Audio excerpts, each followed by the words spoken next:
Bem-vindos a mais um podcast do Isla Convida.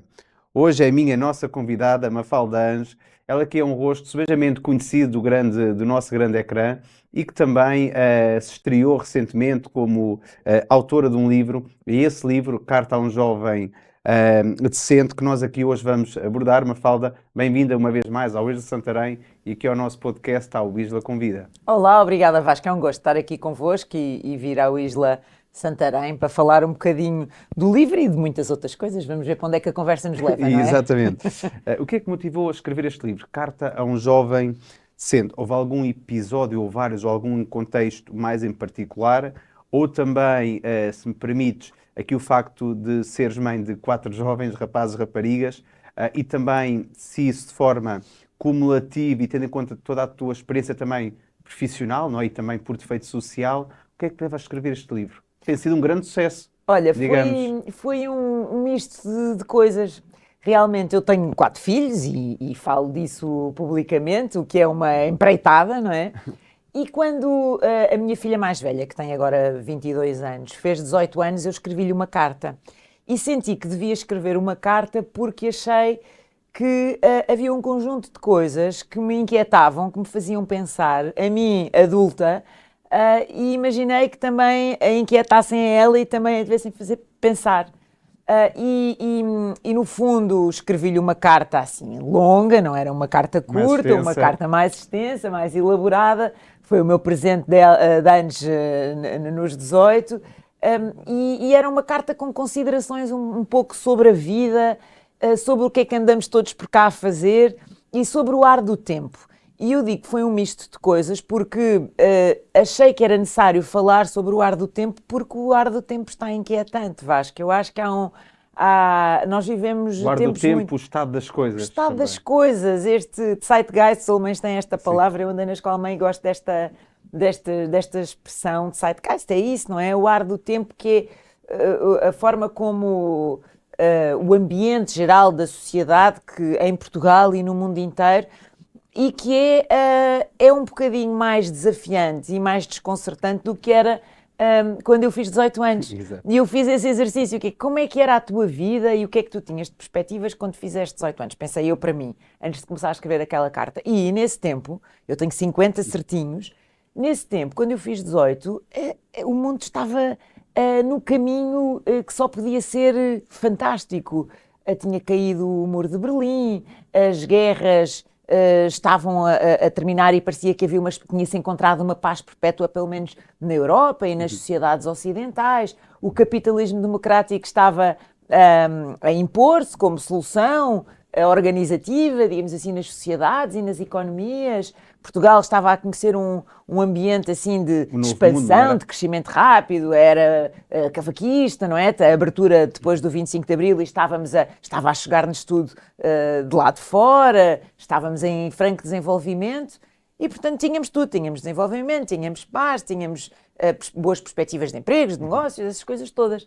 Hoje em dia, quem faz 18 anos tem uma perspectiva um bocadinho mais... Eu não quero ser pessimista, mas pelo menos com mais desafios, vamos dizer Exatamente. assim. Ou seja, em relação ao mundo, não é? Não tens a paz, em termos de... Cada vez mais guerra, não é? Guerras que estão neste momento às portas da Europa aqui ao lado. Vamos ver o que é que acontece com os acordos de paz que estão a ser negociados, mas é uma situação que é obviamente preocupante. Tens o capitalismo democrático, por assim dizer, as duas coisas quase em falência, porque as pessoas tinham muita expectativa em relação à perspectiva de haver uma melhoria significativa dos níveis de vida, de as democracias de facto se organizarem de forma a melhorar a vida de toda a gente, e isso não está a acontecer, pelo menos ao ritmo que as pessoas... Que era expectável, não era? Sim, que era expectável e que era merecido.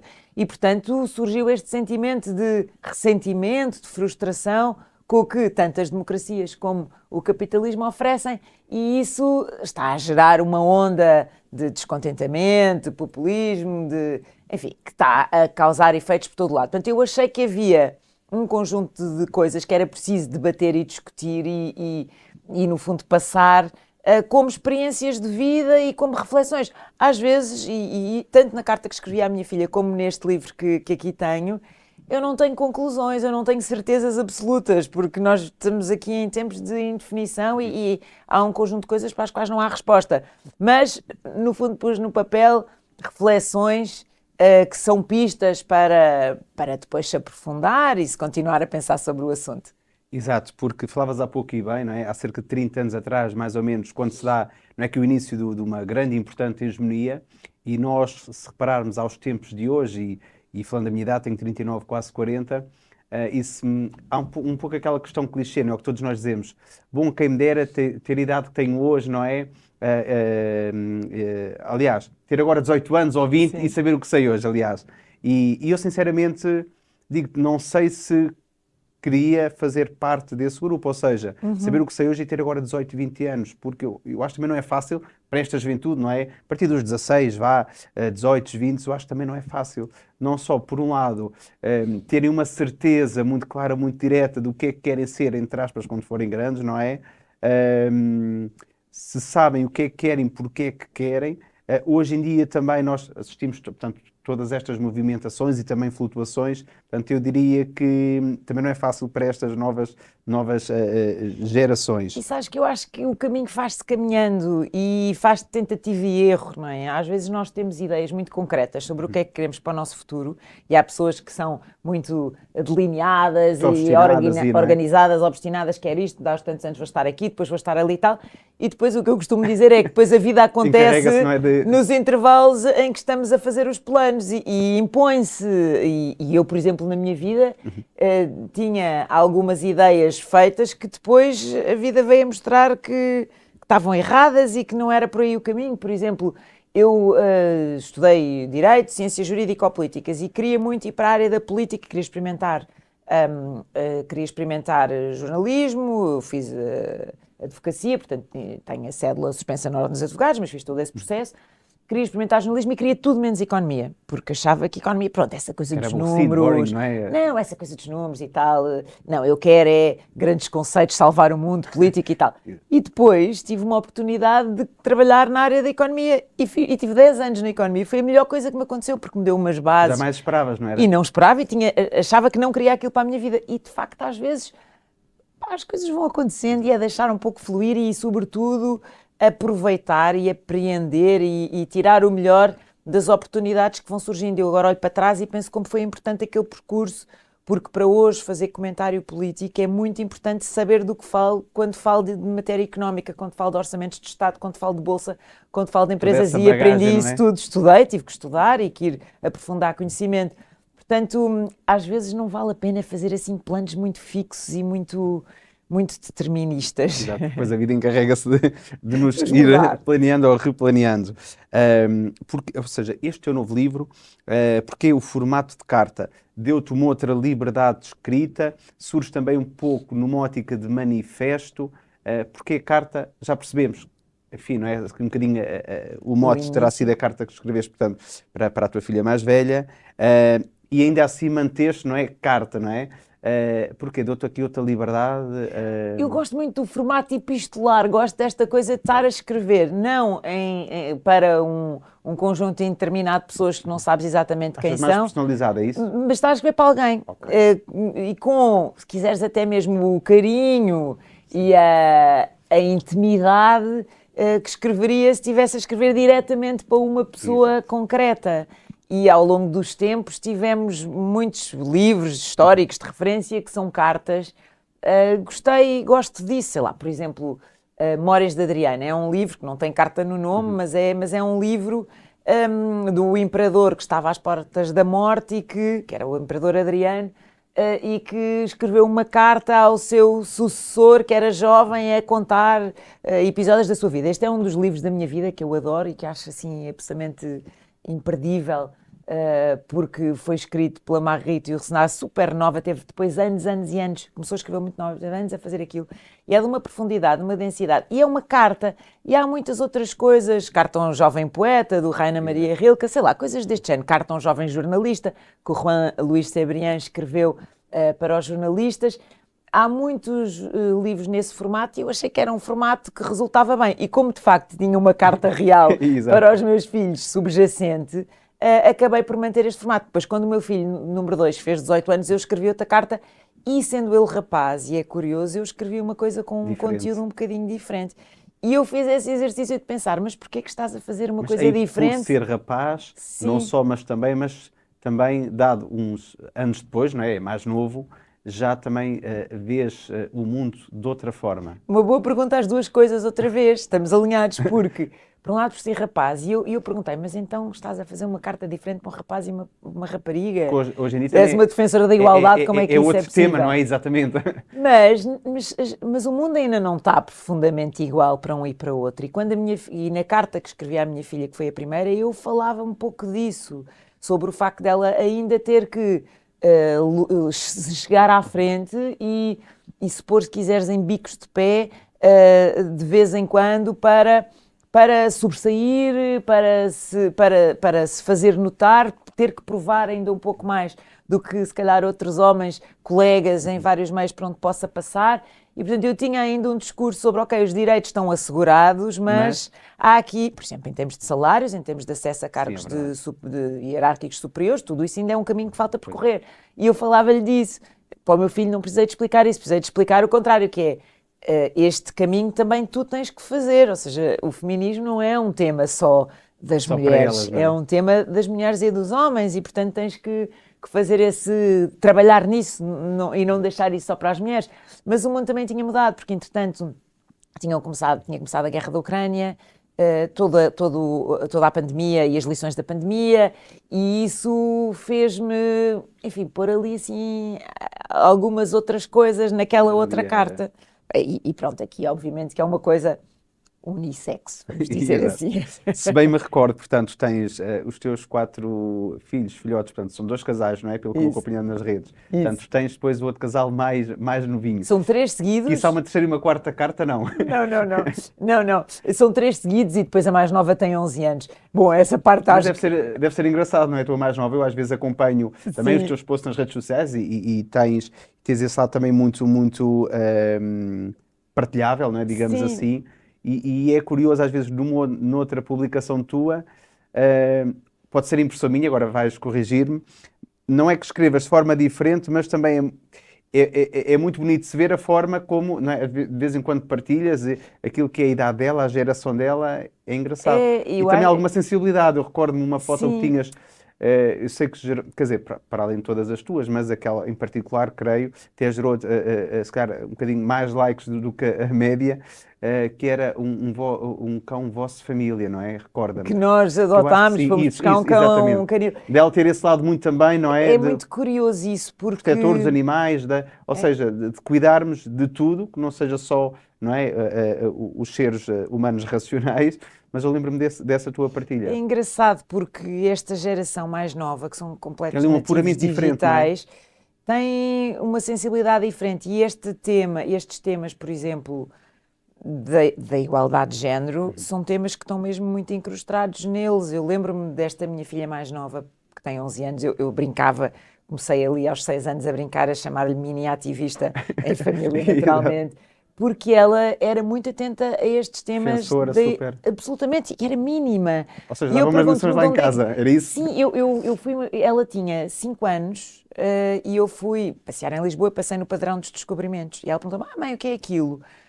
E eu, uma resposta básica, dizer, isto são os marinheiros, os homens marinheiros que foram a descobrir novos caminhos marítimos e tal. E ficaste por ela olhou para mim e disse assim, mas não havia mulheres? Com 6 anos. Assim, não é? 5 anos. Tipo, como assim? Estava a fazer 5 anos. E eu, mas que raio de pergunta é esta, Exatamente. não é? Como assim? Como é que ela foi desencantar, não é? E é um tema o alcance que ela teve para... muito incrustado nestes miúdos, e ainda bem, ou seja, eles já nascem, de facto, num ambiente em que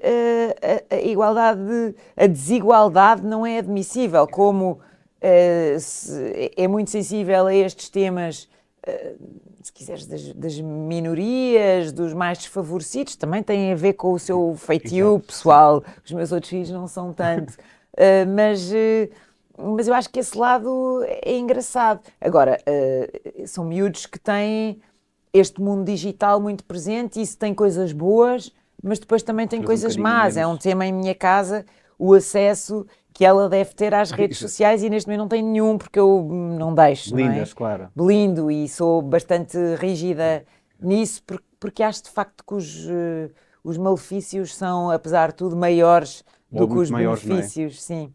E fazer este equilíbrio entre eles viverem num mundo completamente digital, em grande parte dos amigos têm todos TikToks e passam E a depois vida os irmãos mais nos velhos, né, se calhar YouTubes também e não ajuda assim, no sentido em que, e por é muito que isso. possam não ser muito viciados à mesa ou em casa, na Mas de vossa qualquer forma, convivência não é? Eles familiar, falam mas disso e é falam de verdade. assuntos que se passam ali. Quer dizer, ela tem YouTube, tudo com controle parental e tal, com Exato. horas muito limitadas, mas não tem conta em rede social. Isso Exato. faz diferença. Mas mesmo isso, no YouTube está tudo. Pois é, é verdade, sim. Ali É aquilo ali é uma um montra. mundo, uma montra para Pois é. coisas muito bonitas e espetaculares, coisas terríveis. E como é que nós, pais, ou educadores, ou irmãos, ou o Exato. que seja, conseguimos Como filtrar acompanhar, controlar, não é? é complicado, é um tema mesmo, é mesmo um tema desafiante. Mas por outro lado, há coisas boas, ou seja, há youtubers, ela seguia um youtuber brasileiro que passava bons valores, Exatamente. por exemplo, sobre animais e adoção e esse género de coisas, e isso é Não é interessante. só a Eu acho que parte há aqui um um lado, bocadinho dark no sentido da sim, maluqueira, da, não pode é? ser bom, pode ser Exato. bom. Agora, é preciso garantir que de facto há ali alguma filtragem positiva, sobretudo quando estamos a falar de crianças pequenas, com os cérebros em desenvolvimento, com o impacto enorme que isso tem depois na sua formação, não é? E com muita informação, contudo. Sim. Olha, partilha connosco esse teu livro, A Carta a um Jovem Decente, destina-se a quem? A toda uma geração, pais, filhos, adolescentes, jovens. Eu Olha, parece-me que é toda uma geração, mas é só a é, minha opinião. é uma geração, quer dizer, jovens, hoje, o conceito de jovem não é É só pessoas relativo, não com é? 18 anos, não é? Exato. E pronto, eu de facto já não sou jovem, Também lamentavelmente, não. com 50 lamentavelmente, e Exato. tu 40 quase, não é? Quase, Se também não, calhar não também não, és. também não. Mas vá lá, jovem até aos 30 Exato. e É de espírito, não é poucos. disto, não é? Exato, exato. Ou até aos 30 até aos 30, não é? Entre os 20 e os Ainda 30 vai. há ali assim ainda há tolerância. É. Portanto a ideia é essa, é esta geração, mas o feedback que tenho tido é muito interessante sobre isso, porque o livro interessa muito a toda a gente que se importa e que se interessa sobre a vida pública, porque no fundo o que eu faço neste livro é refletir um pouco, lá está o ar do tempo, a vida em sociedade, como é que nos devemos relacionar e interagir com os outros, o que é isto da decência, o que é que significa isto da decência, que é uma palavra meio Mas antiquada, sabes, meio em desuso. fizeram essa questão aqui no Isla, curiosamente, portanto, nós normalmente anunciamos sempre, portanto, os oradores, não é? Claro. Por via de redes sociais e por vezes um bocadinho em off, não é? Quando já estão confirmados.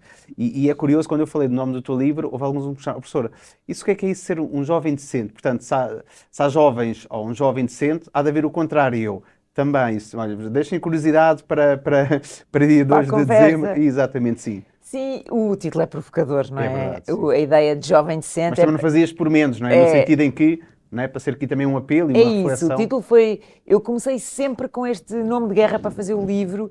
Falei dele ao meu editor, na altura era o Rui Coceiro, ele Conceito. entretanto foi trabalhar para a livraria Exato. Lelo. Desculpa interromper, tenho este defeito que é interromper pessoas. Não, mas a conversa é assim mesmo. E que parecia-me que o Rui Coceiro era impressa minha ou já andava, entre aspas, atrás de ti há algum tempo para Já, escrever? ele já me não, andava a desafiar há muito Exato. tempo para escrever livros, mas eu estava sempre Sempre a mil, cheia etc. de trabalho, com muitas, e reeditava muitas revistas ao mesmo tempo, a Visão e várias submarcas, fazia CNN, não tinha Era uma tempo. prioridade não prioritária ainda, não era? Quando saí da Visão, já há 2 anos, decidi, então agora tenho aqui uma Exato. pausa na minha Era vida esta. para fazer isto, e assim foi. Mas a verdade é que tinha este título de guerra, e é um título provocador, porque faz pressupor que há indecentes, Pois e é. que há indecência, mas de Seja facto muitos há. ou poucos, não é Sim. independentemente de... Mas há, sabes, Vasco, há mesmo, há palavras, a palavra decência em tempos, e ainda hoje se calhar é vista como uma coisa assim um bocadinho bafienta, e se quiseres até um bocado como o protocolo, Sim. ou a etiqueta, mas eu discordo em absoluto disso, porque isto são normas de convivência social e são regras que desde que o homem é homem e vive em sociedade se começaram a impor, e começaram-se a impor por alguma razão. É porque elas são importantes para a nossa interação, para o bem comum, para nós Já conseguirmos... assim, sabe Deus por vezes, não é? Quanto mais... Exato, precisamente. Elas são mesmo importantes. E o livro não é nada bafiento, é muito provocador, tem coisas muito... E reúne também um conjunto de sim, nomes, não é? De individualidades. isso. Eh, E, por exemplo, eu achei que era muito Alguma importante. queiras destacar? Eu achei que era importante neste livro não dar apenas a minha visão do mundo e sobretudo, a minha experiência. Porque isto tem muito de pessoal, também tem qualquer coisa de biográfico. Eu no outro dia fui apresentar este livro à Figueira da Foz e disseram, eu achei muita graça porque a pessoa que fez a apresentação, a crítica literária, e ela disse-me que isto era um Olney, que era um objeto literário não identificável, porque era tudo, porque era um bocadinho de biografia, era um bocadinho de ensaio, era um bocadinho de análise política, era um bocadinho de análise social, era um bocadinho de ciências da educação, era tudo. E no fundo também tem muito de biográfico, e obviamente que eu ao falar com reflexões sobre a vida, estou a falar muito da minha experiência e da minha vida, e eu não queria que isto fosse só isso. E então fiz um prefácio diferente, em vez de pedir a uma pessoa para escrever uma coisa sobre o livro, com um conjunto todos nós de fazemos, banalidades não é? às vezes, sim. Eu decidi pedir a 20 figuras públicas com experiências muito diferentes, com linhas até ideológicas muito diferentes, mas que são notáveis, não é? Que são figuras destacadas da sociedade portuguesa, para nos dizerem o que é que gostariam de ter sabido aos 20 anos. Bom, e tenho o Primeiro-Ministro e o Presidente da República, por exemplo, mas tenho a Dulce Maria, só para dar assim outros nomes, a Joana Marques, a Dulce Maria Cardoso, a Inês Menezes, o surfista Nico von Rupp, o Nuno Marco, o Tomás Appleton, que é do rugby, a Sónia Tavares, enfim, o Rui Tavares, desculpa, a Rita Nabeiro, tenho a Sónia Moraes Santos, comunicadora também, enfim, tenho muita gente, o Dino Santiago, muita gente. E foi muito curioso, porque todos disseram coisas muito diferentes e complementaram-se muito. E uma das. A Capicua, por exemplo, não disse esse nome. A Capicua fez. Quando pergunto aos jovens e quando pergunto às pessoas qual foi destes testemunhos aquele que acharam mais curioso, muita gente, ou gostaram mais, que acharam mais relevante, muita gente refere o da Capicua, porque ela diz uma coisa que eu acho que é bem verdade, que é, tem um pouco a ver com isto, não limitarmos demasiadas perspectivas quando traçamos planos, quando temos 18, 20 anos e traçamos planos. E é que todas as profissões podem ser boas e não nos deixarmos limitar só por uma ideia fixa. Exatamente. Que às vezes os pais nos impõem e dizem só os advogados e engenheiros é que têm um futuro. Não, que todas... Ou que são profissões com mais prestígio, com mais futuro, com mais aberturas. Não é assim. E de facto não é assim. Não era no passado e hoje é cada vez menos. Tu podes estudar uma coisa, fazer uma pós-graduação e especializar-te em outra, continuar a estudar e aprofundar uma coisa completamente diferente, começares a trabalhar num sítio, apaixonaste por aquilo e ires por ali adiante e continuares a crescer e a estudar. E há coisas que são maravilhosas. Podes fazer filosofia, que aparentemente é uma coisa relativamente ociosa, e depois ires trabalhar para uma grande tecnológica e estar a ajudar a fazer ética em inteligência artificial. Sim. Ou seja, as possibilidades são mesmo infinitas e não há profissões boas e profissões más. Eu acho que há atitudes boas ou más, e profissionais ou não. E depois isso é que sim faz mesmo toda a diferença. Falavas agora, há segundos atrás, nas atitudes. Acreditas que existe uma crise de decência ou apenas uma crise, enfim, de atenção e ruído social? Ou há mesmo uma crise de decência? Eu acho que há um contexto, um ambiente que tem tudo a ver com o digital, que o digital potenciou imenso e que depois isso repercutiu no espaço público de uma forma que não é só com comentários aqui e ali, tem expressão política profunda um pouco por todo lado, mas que é uma crise que é da indecência, de uma autoestrada para a indecência, por assim dizer. Porquê? Via aberta, não é via verde? É uma via verde absoluta, uma autoestrada para a indecência, porque quando nós estamos nas redes sociais, nós somos, obviamente, tudo o que nós vimos, tudo aquilo que encontramos quando abrimos as nossas timelines de todas as redes sociais, é filtrado por um grande algoritmo, alguns têm nome, outros não, que nos mostra uma coisa ou outra. Esses algoritmos estão desenhados não apenas por engenheiros informáticos, mas também por psicólogos sociais que exploram os nossos instintos humanos mais primários. E o que é isso? Exploram as coisas que nos emocionam muito. O que é que nos emociona muito? Coisas que são com carga negativa. Coisas que... Mais fraturantes, mais Sim, polémicas, tem a ver mais... com o nosso instinto de sobrevivência como espécie. Nós, como espécie, o nosso cérebro ancestral está moldado para ficar alerta quando qualquer coisa negativa acontece, porque temos que registar aquela memória de que aquilo é um Processar e perigo. como é que atuamos, não é? Sim, e portanto, tudo o que são coisas negativas, coisas, alguém a Limite, insurgir-se não é? contra qualquer coisa, a dizer mal de qualquer coisa, a falar muito mal, nós ficamos mais alertas. Por isso, os algoritmos, e isso há muitos estudos que comprovam isso, amplificam muito mais, não só fake news, mas isso é outra coisa, como conteúdos ou posts com cargas emocionais negativas. E tudo isto gera, por um lado, esta sensação de que, bom, isso depois juntando com o anonimato, porque as pessoas estão sem nome nas redes sociais, alguém que diga qualquer coisa negativa, se calhar numa mesa de café haveria alguém que dizer, pá, não digas isso e tal, isso é mau. Não, nas redes sociais acontece, não é? Fica por ali. Nas redes sociais acontece o oposto, que é, aquilo é amplificado, aquilo que gera uma bolha... Sem barreiras nem fronteiras, não é? Isso, sem barreiras, sem fronteiras, gera uma bolha de gente à volta que também atrás de um ecrã diz, pá, boa, sim senhora, grande coragem para dizer o que é preciso ser dito e tal, e de repente há um clima e um ambiente que faz com que se perca a vergonha. Esta ideia do fim da vergonha. E o vale tudo, não é? Sim. E atrás do tal teclado, não é? Do ecrã, somos todos, não é? Heróis e... É isso, não é? Heroínas, Somos todos heróis e não é verdade. Atrás de um ecrã conseguiu-se amplificar este fenómeno de fim da vergonha. Atrás dele vieram políticos que souberam explorar esta sensação, este sentimento. Isto veio amplificar os ressentimentos que as pessoas tinham, os ressentimentos em relação às desigualdades sociais, em relação a esta ideia das elites que em todos os países e em todas as sociedades existem, que estão ou na capital, ou que estão nas empresas, nos cargos de chefia, nos centros de poder, e que, portanto, sempre existiu este ressentimento. Tudo isto veio ser amplificado e gera-se mesmo este ambiente em que a indecência propaga. Eu hoje fico mesmo impressionada, ainda agora tivemos este acidente... Poderia ser lucrativa, não era? E é! Ou é o de... É mesmo lucrativo. Há muita gente a ganhar dinheiro com isso, porque as fake news são lucrativas. Há um negócio gigantesco, por exemplo, em relação às fake news, porque têm publicidade, passam publicidade, estão alojadas em sites, à medida que aquilo tem cliques, as pessoas, os donos daquilo ganham com isso. Por exemplo, nós agora tivemos este acidente fatal, horrível, com 5 ou 6 jovens que morreram num carro, 6 angolanos.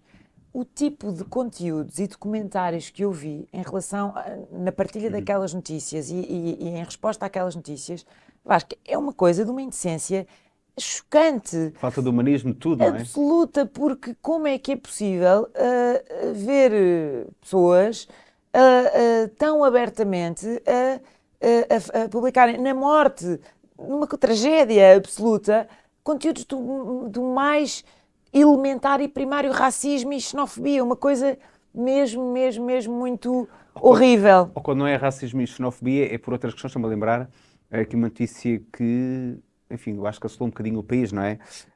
Da família Ribeiro Teles, não sei se te recordas, não falando de nomes muito em particular, e portanto a companhia tem essas notícias e lá está, nem racismo, nem xenofobia, nem por um lado nem pelo outro, mas pessoas de género, boa, aquela mãe deveriam lhe ser retirados os filhos e não sei o quê, nunca mais devia de conduzir. Bem, ou seja, não é? Aqui podíamos ir buscar muito rapidamente, adaptando o contexto, um político, prosador e filósofo muito conhecido espanhol, que também sei que conheço, o Ortega y Gasset. Sim. Há uma frase que ele utiliza noutro contexto, que é o homem ele próprio e sua circunstância. É isso. E há muito esta mania de nós criticarmos tudo, lá está, só pela tal montra, não é? Portanto, só aquele tal resultado final, aquilo que é super dramático, mas não sabemos o contexto daquela pessoa, não é? Só é uma distração que todos nós podemos ter, seja um telemóvel, seja dar atenção a um filho que está na cadeirinha atrás, seja porque dormimos super mal à noite, estamos com N problemas na cabeça, enfim, pode haver tanto fator que explica, não é? Enfim, um acontecimento mais trágico, mas há muito logo esta mania, não é? Do comentar e de mandar abaixo, e é assim uma coisa que... Em vez de cartão jovem Tramada. decente, eu podia chamar cartão jovem empático. No fundo é isso, quer dizer, decência se calhar é o princípio mais básico da decência, a empatia é isso que dizes, que é no fundo, colocarmos nos sapatos dos outros, Exato. tentarmos andar com esses sapatos, dormir na cama dos outros, entre aspas, fazer o trabalho que os outros fazem, imaginarmos a crescer naquele contexto familiar e social e económico. E hoje em dia as pessoas tendem a fazer menos isso e à primeira vista a fazer um julgamento em Exato. 3 segundos e automático, aquilo, plasmá-lo. é logo a dar tudo, não é? É Verdade. isso, e logo radicalmente a plasmá-lo nas redes, por acaso- sem nenhuma É empatia. verdade, por acaso aconteceu, foi semana passada, no fim de semana passado, no hipermercado, não é? Todos nós vamos. Então, aquilo tocou-me um bocadinho. Porquê? Porque estava uma mãe com 3 filhos, aparentemente com algumas necessidades, for económico, pelo menos parecia, e há uma das crianças, portanto, que fez ali um berreiro descomunal, portanto, no corredor ali de linear, das prateleiras, queria mais um brinquedo. E a mãe explicou, eu por acaso, ou seja, consegui acompanhar, porque imagina, portanto, temos o corredor, aquela mãe estava numa ponta, eu estava na outra, portanto, daquelas coisas, tudo o que foge um bocadinho à norma, nós tendemos a olhar. Claro. O escovilhar não é que seja por mal, mas tendemos a olhar. E, portanto, depois acabei por perder ali um bocadinho mais de tempo, entre aspas, ali na prateleira, ali um bocadinho a disfarçar, não é? Para perceber ali um bocadinho melhor. Então, mãe já havia explicado, portanto, àquela criança as outras vezes que não podia comprar mais, portanto, que tinha pouco dinheiro, que depois vinha o Natal, etc, etc, com outros 2 filhos mais pequeninos, um deles de colo, ou estava naquela cadeirinha do carrinho. E a criança faz ali uma berraria descomunal, a mãe ainda faz aquilo que às vezes já todos nós fizemos, ou pelo menos pensámos, não é? Bom, estás aí com uma birra, portanto, eu vou continuar, não é? E portanto já ganhas vergonha e já avanças também. Entretanto, depois a mãe fez isso, mas teve ali com calma a explicar à criança, portanto, que não podiam comprar nada, etc. Depois, entretanto, também avança com os outros 2 filhos, mas devagarinho, portanto, não é? A criança ali revoltada, portanto, levanta-se, depois ainda acaba por pontapear a mãe, portanto, houve ali uma situação um bocadinho menos feliz, a mãe se calhar já um bocadinho perdida da cabeça, não é? E acaba, portanto, aquelas palmadas, quer dizer, Claro. quem nunca, não é? Pronto. E então há uma senhora que, entretanto, portanto, se cruza ali, tropeça ali, entre aspas, no corredor e maltratou ali um bocado a mãe, do género, Pois. violência, agressão, etc. E depois eu segui a minha viagem normal, na fila depois da caixa de pagamento, de check-out, aquela mãe estava, talvez, a 2, 3 outros clientes à minha frente, os carros estavam próximos daquelas coincidências. E depois a mãe ia com as lágrimas nos olhos, portanto, em direção ao carro, com os 3 filhos, com as compras, de género, com aquele ar super envergonhada, de género, houve alguém de externo, não é, que me chamou a atenção. Claro, E a mãe claro. estava ali. E depois portanto, quando dirigi ao carro, aí fiz propósito, ou seja, passei ao lado do carro dessa mãe, portanto, ainda estava a arrumar as compras, e disse: olha, também já passei pelo mesmo. Claro. Acontece com todos nós e não é por isso que é melhor mãe ou pior mãe. Portanto, não Eu acho que às vezes essas avaliações percebes porque... são de quem não tem filhos, Ou seja, muitas qual vezes, é- que nunca passou por aquilo, qual que era- não sabe o que é, às vezes, o desespero e a aflição. Qual era o peso daquela mãe? Podia ter Claro. ali 1001 problemas, não é? Claro, que nós não Também não imaginamos estamos a dizer que quais somos, são. não é? Que concordamos com agressões, nem nada disso, não é? Mas, e a outra tal senhora destratou ali um bocado, não é? Que quase só faltava fazer ali um mini vídeo, não é? Enfim, para aqueles noticiários, portanto, todos nós sabemos. Sim, são Mas, tempos complicados, eu acho que de facto. quer dizer, enfim, bom, avançando aqui um bocadinho também, eu acho que esta pergunta tu já, de certa forma, respondeste à mesma, ou seja, como é que vias aqui o papel das redes sociais na construção ou por outro lado, na distribuição da noção de decência, não é? E percebemos aqui cada Acho que vez hoje mais... é um fenómeno muito... Mesmo um dos temas dos nossos dias, que só estamos a começar a perceber agora qual é o real impacto e como é que... e a tentar descortinar como é que vamos resolver isto e para onde é que vamos e qual vai ser o caminho. Ainda ninguém sabe. Porque isto não tem impacto, as redes não têm impacto apenas na nossa saúde mental e na forma como nós olhamos para o mundo e percepcionamos o mundo, mas tem um impacto enorme na convivência social. Isto depois traduz-se, e eu acho que já aconteceu com várias pessoas, tipo, zangam-se com amigos nas redes sociais, depois estão cara a cara e há um clima que não está bem, famílias desavindas porque se apercebem de orientações, de comentários, de coisas que de outra forma não se aperceberiam. Por um lado isto, mas depois por outro lado também o impacto na democracia e na forma como elas ameaçam mesmo, de uma forma muito profunda, o que é a democracia e a organização política. Portanto, tudo isto ainda está no início. Repara, é uma tecnologia que tem muito pouco tempo. E isto na história do homem é mesmo uma fração pequena de tempo. Se calhar só daqui a uma década ou 2 décadas é que vamos perceber qual foi o impacto e se fizemos bem, se fizemos mal, para onde é que vamos, o que é que vamos fazer. Mas parece-me que é um caminho sem retorno. Nós vamos ter mesmo é que aprender, no fundo, em sociedade, a trabalhar nisto e a lidar com isto. Depois o caminho da regulamentação, a União Europeia está a fazer muita pressão para tentar disciplinar um pouco o que são as práticas, ou pelo menos torná-las mais transparentes. Nos Estados Unidos é o caminho oposto, com Donald Trump em funções e com aquele mix de tecnopopulismo, não é? Os tech boys juntos com um populista em funções na presidência dos Estados Unidos. Mas a Europa sozinha também não sei se tem força. Exato. Duvido que tenha força apesar de ter muita vontade, influência, impacto para conseguir dobrar estes gigantes tecnológicos, estas plataformas com poder incomensurável. Estamos aqui assim num braço de ferro, não sabemos muito bem para onde é que isto vai cair. Portanto, eu acho que só há uma forma, é mesmo a educação e é mesmo as pessoas adotarem um registro diferente e perceberem que, pelo menos conhecerem como é que as coisas funcionam e tentarem, e com isso, fazerem uso dessa informação para perceber, se calhar isto não é bem assim, ou bom, isto não é bem por aqui, ou deixa-me abster de fazer isto ou de dizer aquilo. Vamos aqui para as 3 últimas questões. O que é que achas que falta a esta geração de jovens, passa a expressão, atualmente? Falta-lhes, achas que é uma questão estrutural, emocional, ambas? Porque nós também assistimos hoje em dia a famílias, enfim, diria que sendo aqui um bocadinho politicamente correto, mas cada vez menos clássicas, ou seja, aquele conceito, não é? Cada vez mais temos famílias hoje em dia diferentes, cada vez mais nós assistimos até do lado de cá a nível de escolas, universidades, enfim, ou seja, ensino de uma forma geral, portanto, a filhos com pais separados, não é? Outras modalidades. O que é que tu achas que seria importante de cada um de nós, não é, em sociedade, trabalhar um bocadinho mais?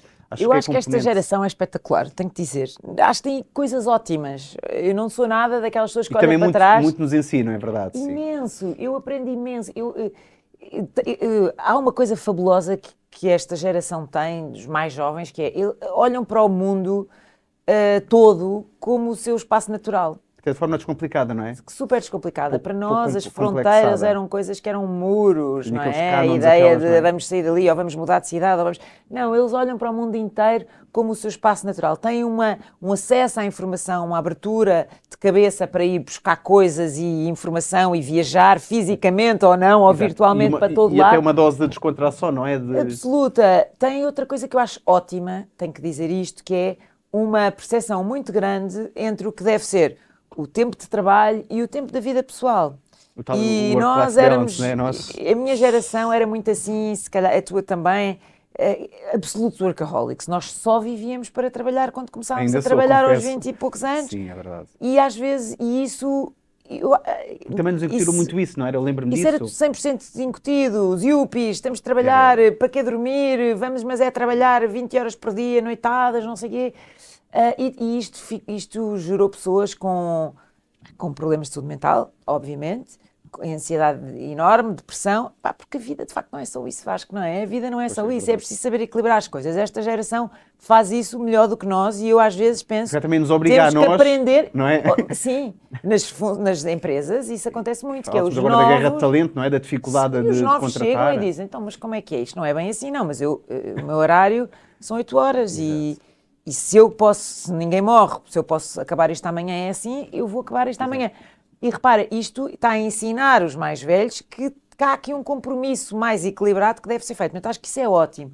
O que é que eu acho que às vezes falta, é que esta nova geração tem que ter um bocadinho mais, é de facto também essa noção de compromisso com as coisas que assumem. Não é? Sim, porque, por exemplo, há funções, e só para dar 2 exemplos, porque falei um que é o meu, que é o jornalismo, tu tem-se uma notícia do dia, a notícia é do dia. Não interessa se é dia de Natal, Não é, Páscoa, se estás não de é para férias amanhã, ou ou se não é é para feriado. depois da manhã. Não chega às 6 da tarde e a notícia cai e fica à espera da pessoa no dia seguinte. E, portanto, há aqui um compromisso. E até, repara, é razoável que a pessoa diga, mas este é o meu horário, eu não consigo e tal, tem que sair, mas não pode simplesmente ir-se embora e deixar aquilo ali ali à assim, deriva. em banho-maria ou à deriva. Portanto, há um compromisso que deve ser feito. Ou, por exemplo, um exemplo de uma profissão, porque falava com pessoas de família que são da área da saúde, que lidam com doenças, com situações crónicas, cuidados intensivos muito grandes. Quer dizer, um médico dos cuidados intensivos que lida com situações de vida ou morte não pode, porque acaba o Exato. seu horário. E pensar que se não tiver ali por algum acaso uma situação de emergência, uma situação qualquer, ninguém pode substituir, não pode simplesmente largar aquilo e ir-se embora como se nada fosse, sem esta noção de compromisso e de responsabilidade, não é? Eu acho que a palavra é compromisso e responsabilidade. E, portanto, de facto, há aqui assim um meio caminho e acho que nós nos devemos, como gerações, este diálogo intergeracional é bom, contaminar positivamente. Nós, passando um bocado de compromisso e responsabilidade para os mais jovens e os mais jovens, ensinar-lhes que é preciso, há vida para além do trabalho, há vida para além da escola e é preciso conciliar as coisas com inteligência. Essa é a dificuldade. Aqui a penúltima questão. Se pudesses deixar uma única frase gravada na memória de um jovem português, enfim, outra nacionalidade, qual é que seria? Olha, se calhar é esta que nós Não já estava falamos. combinado. Não estava, não, nada combinado, não. Mas eu prefiro... tem Eu mais sei. graça assim, não é? Que é, não sei, não estava combinado, mas se calhar é esta ideia, um pouco esta ideia que nós falámos, que é põe-te no lugar dos outros. Eu acho que esse é o princípio fundamental. Uma boa missão de vida, não é? Para uma pessoa empática e decente. É, antes de julgares, põe-te no lugar do outro. E se fizermos isso, repara, se fizermos isso, certamente não vamos ser homofóbicos, não vamos ser racistas, não vamos ser xenófobos, não vamos ser machistas, porque se nos imaginarmos no lugar das minorias, sejam elas quais forem, no lugar dessa mãe que está ali aflita, se calhar com falta de dinheiro no supermercado, com os filhos, com o filho a fazer uma birra, quem nunca? No lugar, olha, de um professor que teve uma noite má e que está aflito com problemas pessoais e que se calhar aquela aula não lhe saiu assim tão bem. No lugar de um comentador que naquele dia se enganou, é humano, e disse qualquer coisa que não devia ter. Eu acho que isto é mesmo o princípio básico da convivência social, é tentarmos imaginar-nos no lugar daquela pessoa e se calhar com isso, certamente com isso nós tornamos-nos um pouco mais benevolentes com as falhas ou com as circunstâncias. Aqui vamos para a derradeira última questão. Que carta gostarias que um jovem decente te escrevesse de volta? Olha que bom, por acaso escreveram-me, duas pessoas escreveram-me cartas de volta depois de lerem o meu livro. Não foram jovens, infelizmente, mas... Ou menos jovens de idade. Não foram jovens, mas gostei imenso da ideia de receber uma carta de volta, para já, porque nós já não escrevemos cartas, mas mesmo cartas escritas à mão, manuscritas. Outra pessoa, uma delas foi uma pessoa de família, um primo afastado, outra foi o Labrinho Lúcio, que morreu agora há pouco tempo, foi Ministro da Justiça. Ele leu o livro e escreveu-me uma carta e mandou-me pelo correio. Achei uma coisa maravilhosa e foi também com considerações sobre a vida e sobre coisas que concordava, que estavam escritas no livro. Achei isto de uma beleza e de uma generosidade enorme. Pronto, não sei, não vou estar a dizer aos jovens que carta é que gostaria que escrevessem, mas se calhar uma carta em que eles me ensinassem a mim algumas coisas que se calhar eu não vi ou que se calhar posso aprender com eles. Inquietações deles, não é? Etc. Com considerações deles e com ideias deles sobre coisas que nós, mais velhos, deveríamos saber e ler. Olha, acho que é espetacular. Adorava receber. E eu aprendo mesmo muito com os meus filhos no dia-a-dia, sabes? Acho que há coisas mesmo que nós temos muito a aprender com eles e, por exemplo, quando preparo um programa, quando começo a pensar em pessoas para ouvir sobre determinados assuntos, eu pergunto-lhes quem é que vocês gostavam de ouvir sobre este assunto? Porque há pessoas que nós não nos lembramos, porque não estão no nosso radar e se calhar deviam estar, porque têm tanto ou mais a dizer do que malta mais velha de cabelos brancos que está a passar a vida nos meios de comunicação social, não é? Por isso acho que é mesmo positivo e benéfico este diálogo, mesmo todos a aprender uns com os outros e entre gerações, muitíssimo. Mafalda, muito obrigado. É a primeira vez que te conheço pessoalmente. É verdade, já nos Conversar isso conhecíamos aqui, virtualmente. é verdade, sim. Obrigada, e também não eu, duvido Vasco. que sejas um orgulho, um exemplo enquanto mãe para os teus 4 filhos. Mas muitas Aquilo que vou vezes sou acompanhando. chata, não é? Mas enfim. Mas muito obrigado. Obrigada. Obrigado. Foi um gosto.